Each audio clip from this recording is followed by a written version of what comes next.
Good morning sa inyo.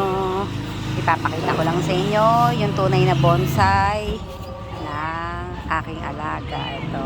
Nakita niya ang liit ng ugat niyan. Tsaka wala po yung mga kinatkat na na pinagdugtong-dugtong.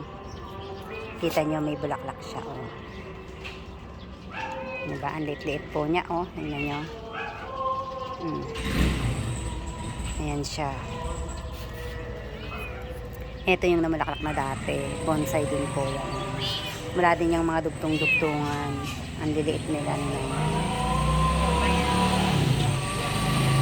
Yan ang aking mga alagang ademyo na bonsai. Ito rin. Kita nyo yung liit ng dahon niya. Kesa din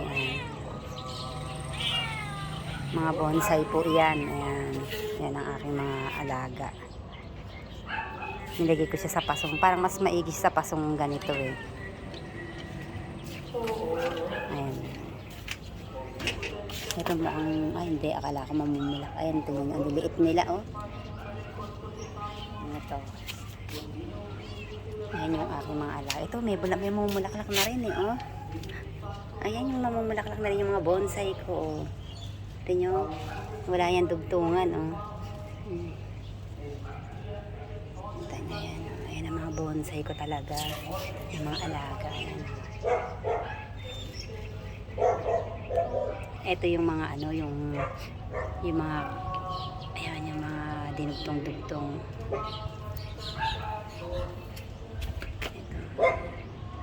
Kinakat po nila yan din. Tsaka nila dinudugtong na ibang variety. Ito po, talagang mga, bonsai. Ayan, kita nyo, hindi ko yan pinuputol. Ayan. Parang mas gusto pa nga nila yung tubig ng ulan. No? Mas sumigla sila nung naulanan. Kita nyo, ayan, no? Mag-aano na yung bulaklak niya. Ayan. Ayan siya. Ito ang cute.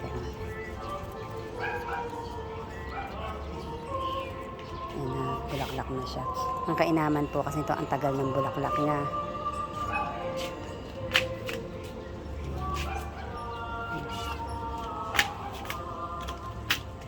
Ang inaalala po kasi namin dito pag naulanan na masyadong natubigan, lumalambot ang ugat.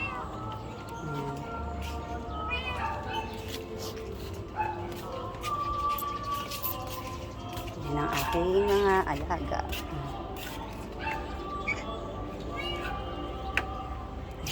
Filipino raw guys. Yung isa nakita ko yung pag po kasi ganitong may dilaw, tinatanggal ko na yan eh. Ayoko na nakikitang may dilaw na dahon. Kita niya no, yung pinagpuputol ko, tignan nyo ay, bakit nangangalmot? Ay, pumutok na to. Ay, kita niyo yung aking ayan, nagliparan na yata ito, heaven. Ayan oh. Teka, kukunin ko yung mga